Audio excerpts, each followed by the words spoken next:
Okay. Good morning. Let me just have the confirmation that we can start.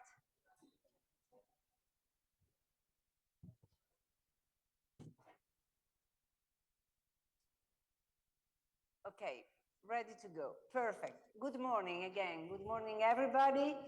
It's a real pleasure having this chance to discuss this morning with Vice Prime Minister Riyad and Malki, who's also the special envoy for President Abbas and advisor on international affairs. It's a pleasure having this discussion with Delaware Al-Aldin, who was the head of Mary, a very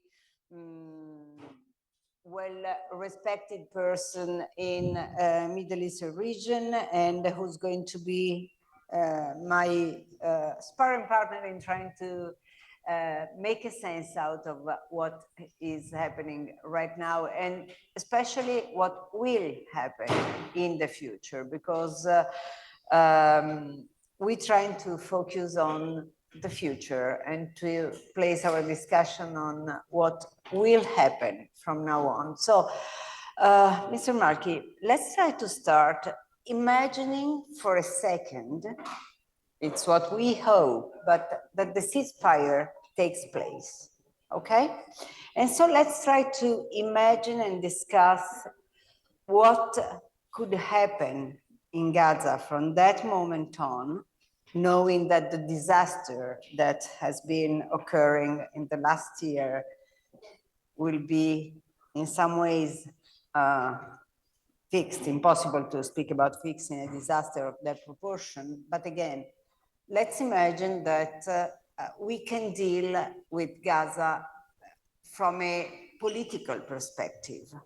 What can you imagine about Gaza for the future in terms of governance, in terms of your presence there, in terms of how the Palestinian leadership can deal with that?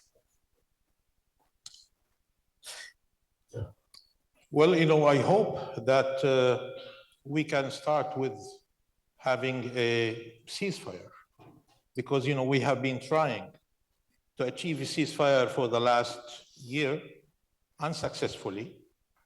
And the last time we had tried was at the Security Council just last week, and we had a veto on that. Today, there is another meeting for the Security Council on the Middle East, and in particular in Palestine. I know that they are not going to discuss or to vote on another resolution, but it shows how important is achieving ceasefire. So based on your question, let us assume that we have overcame the US veto for reaching unconditional, comprehensive ceasefire. If that's really the case, it means that we are going to stop counting number of deaths in Gaza or destruction. It means that we have to focus on how to bring the mostly needed humanitarian assistance into Gaza for the people there. We have to find ways how to help providing shelter to the Palestinians who were displaced more than once in Gaza. We are talking about 2.3 million Palestinians who were displaced more than 10 times in the last 13 months. And we need to provide them shelter. We need to provide them housing. We need to provide them food. We need to provide them basic needs in terms of electricity, water, and then, of course, we should really think about education. We have lost a full year last year of education, and we have to be focused on this important one. the reconstruction in Gaza is important. We should really invite international community to contribute for the reconstruction in Gaza. But also, we should really think about temporary shelter, temporary housing for people, especially right now. We are in the winter season. And just 2 days ago, we had rain, which really flooded into all tents, temporary tents, which really was devastating. Yes, we should focus on the humanitarian dimension, but not to forget about the political dimension. When it comes to a ceasefire, are we talking about Israeli military withdrawal from Gaza, or we are talking about having a permanent Israeli military presence in Gaza? Are we talking about a new Israeli military governance in Gaza? Or are we talking about a new occupation, Israeli military occupation of Gaza? This is really important. So these are. Can I just ask you, if it was up to you, what would you do? What would be your roadmap? Well, obviously, when we talk the failure to reach a ceasefire, it's really because the Palestinians cannot accept any military presence in Gaza, because that really entails into occupation, and occupation is something that the Palestinians really cannot accept. Would you be happy to step in as Palestinian Authority to fill that gap? Well, obviously, when we talk about taking over the authority in Gaza, that's why I said, are we talking about the continuation of the Israeli military occupation? Are we talking about establishing a military governance? Because how you want the Palestinian Authority to step in to take over responsibilities when there is a parallel Israeli military authorities taking place. And that's why it's very important that, in order for us to talk about the Palestinian Authority to take over full responsibility, then, we have to make it very clear that Israeli military withdrawal should be achieved, that Israel should give up its intentions to stay permanently there, or having any kind of role or influence over, the future of Gaza. Sir, let me just ask you something, and excuse me if the perspective is an European one, okay? So you're describing something which is not so dramatically different, and take it into cover. The situation you're describing is not so dramatically different from what it was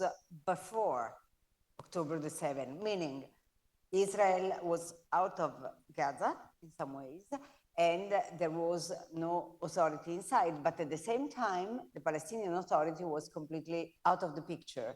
So were there mistakes that should be addressed and that could change now the perspective? In the situation, let's imagine that the situation becomes no presence of Israel in Gaza. So let's go back with the history. It's an exercise you can do, but let's pretend it. Well, I don't believe that, we want to go back to, the 6th of October. Because, who said that, we were in acceptance of what was really happening on the 6th of October? Do you know that Gaza was under Israeli military siege for 17 years by Israel? Do you know that, most politicians who visited Gaza described Gaza as an open-air prison, where 2.3 million Palestinians were under such prison, not allowed to move in or out, or to have, to determine their destiny? So who's going to accept that? I know Obviously, that. When we talk about the situation obviously that situation was not accepted by the Palestinian Authority, by the Palestinian people, and even by many in the international community. So obviously, ending the Israeli siege is important. In order for Gaza to be, to breathe freely, and for Gaza to develop its own and to move forward. Can I just interject here? If you were in charge as PA in Gaza, you have to engage Hamas. You have to start a process of reconciliation, of agreeing, of governing, and that includes West Bank as well. Do you have a program for that? Do you have a vision? Taking into account Israel's current sentiments about Hamas. Look, we have been discussing with Hamas since 2007, when the division started between West Bank and Gaza. And we tried many times in order to overcome such division. The division was detrimental to the Palestinian cause and to the possibility of moving forward. And that's why we worked very hard with many countries, Arab countries and non-Arab countries, in order to make sure that such division should really end. Everybody understands very well that the only legitimate authority in Palestine is the Palestinian Authority. And if there is going to be any kind of an agreement between Fatah and Hamas, it is really for Hamas to be reincorporated into the mainstream Palestinian politics, and to accept that the Palestinian Authority is the only legitimate authority that should govern not only in the West Bank, but also in Gaza. That was the discussion before October 7th, and this should be, the condition after October 7th. Yeah. And so when we talk about what will happen in Gaza, who will take over responsibilities, it is really the Palestinian Authority that should go back to Gaza and to continue functioning as the legitimate Palestinian Authority over all Palestinian territory. Sure. Okay. This is something that no one will disagree about. And this is exactly the aim of my question, by the way. So very clear. Unfortunately, we're running super late. So let me squeeze in one question before we finish, and I get permission from Paolo. Don't worry, it's on me.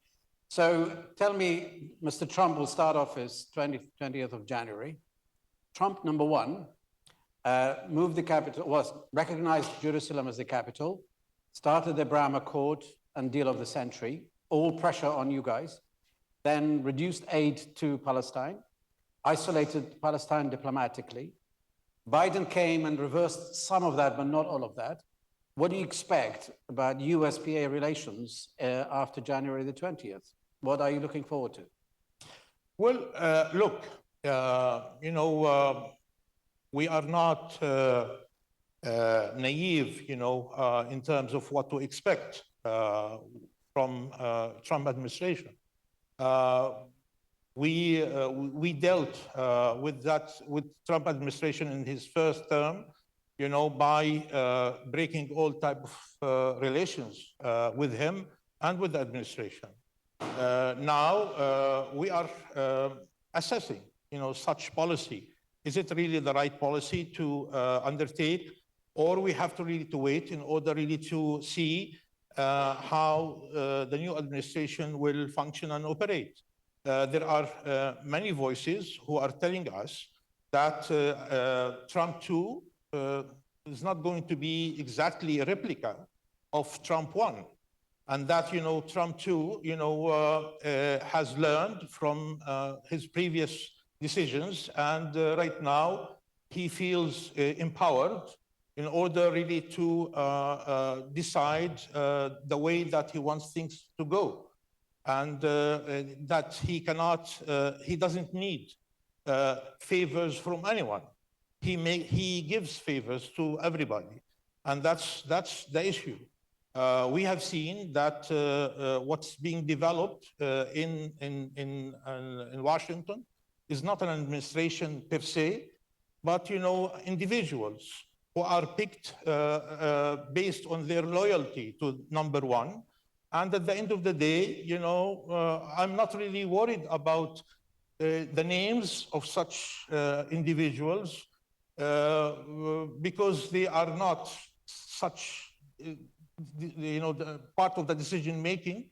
What's important is number one, and my concern is how he thinks, how he's going to operate, and what kind of deals he's willing really to make.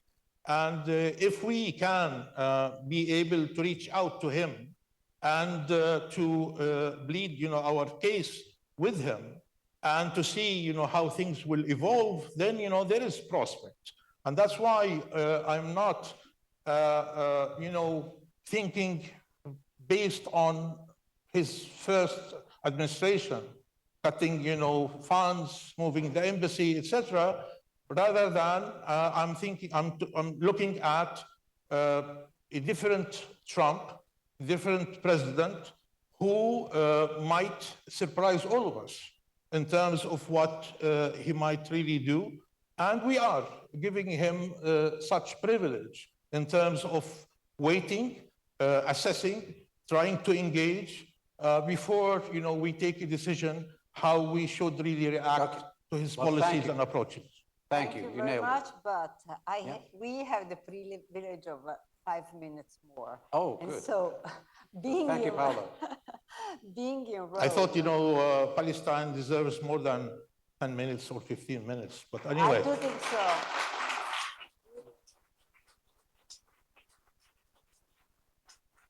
But if you put it like that, I think that Palestine would deserve even much more attention, even Sure, from our yeah, communities, and not sure. just in terms of time, but in terms of how important it is. And now we all paying the price Okay. of the fact that too little time has been devoted I to know. that. So, and for this, let me just ask you something. The lawyer was speaking about the US, but to me, the European perspective is quite important.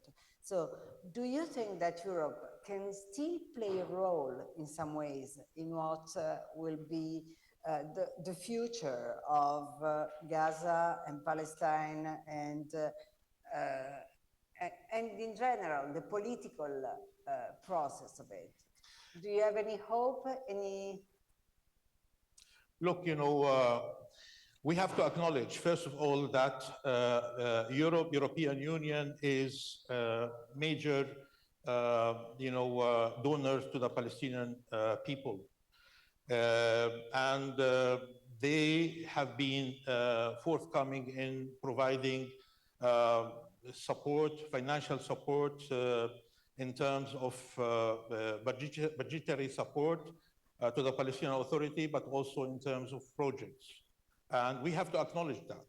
So sometimes we believe that their political failure has been covered by their financial contribution in order really just to try to cover on their incapability to do something to end the Palestinian suffering and to contribute for finding a solution to the Palestinian problem.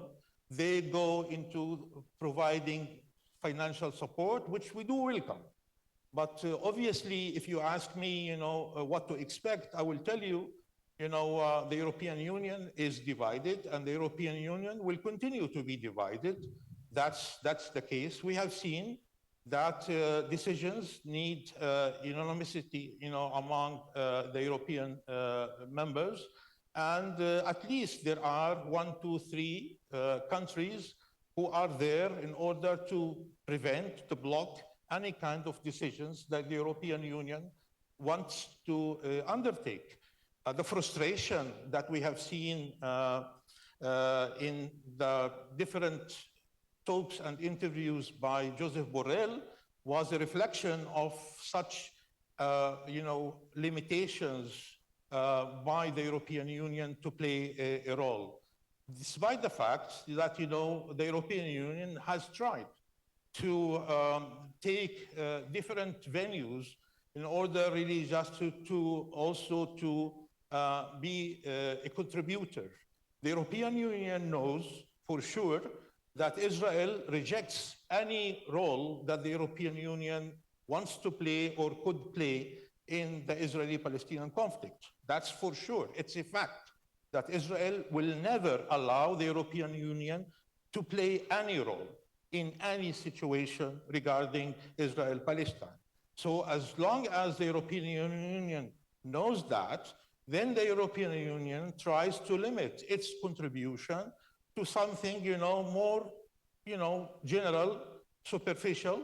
Now they are talking about, the global campaign for the two-state solution, something that I hope it will succeed.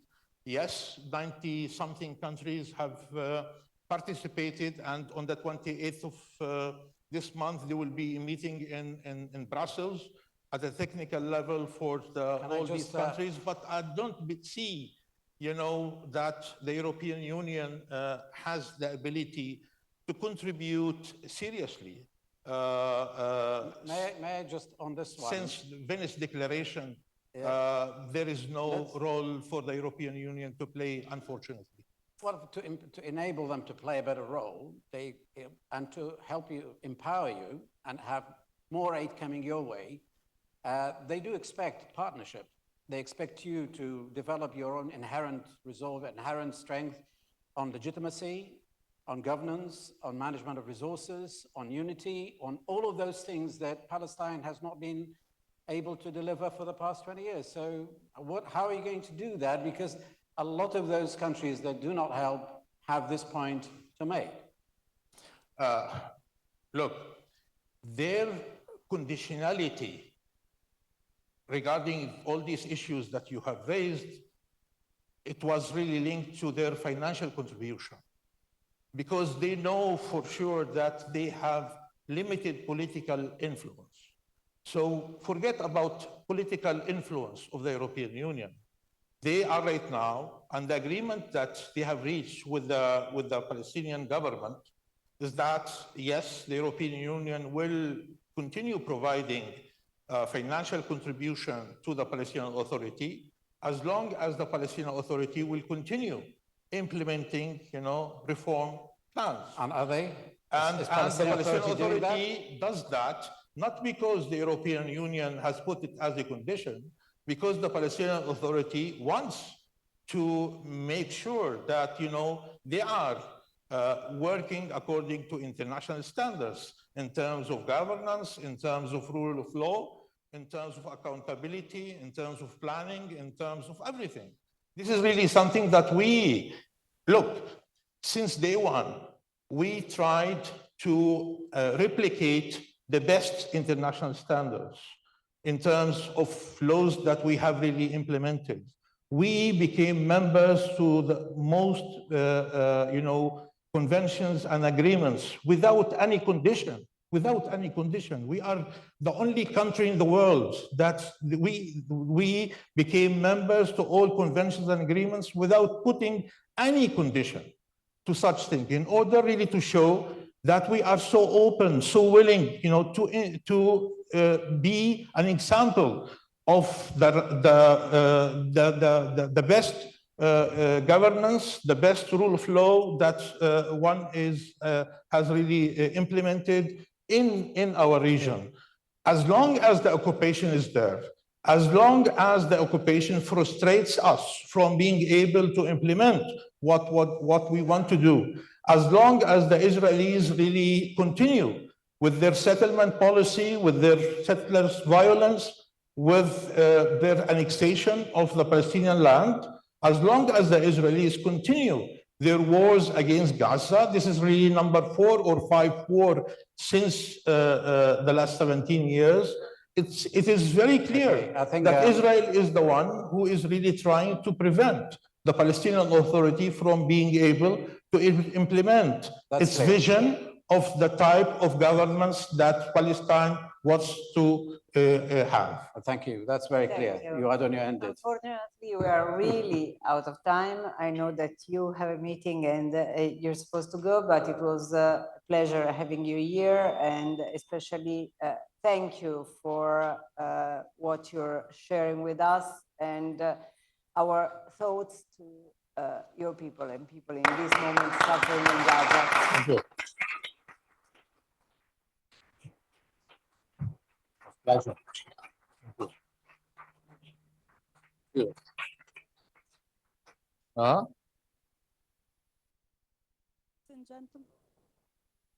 Ladies and gentlemen, please remain seated as the next section will commence shortly. Signore e signori, per favore rimanete seduti, la prossima sessione sta per iniziare.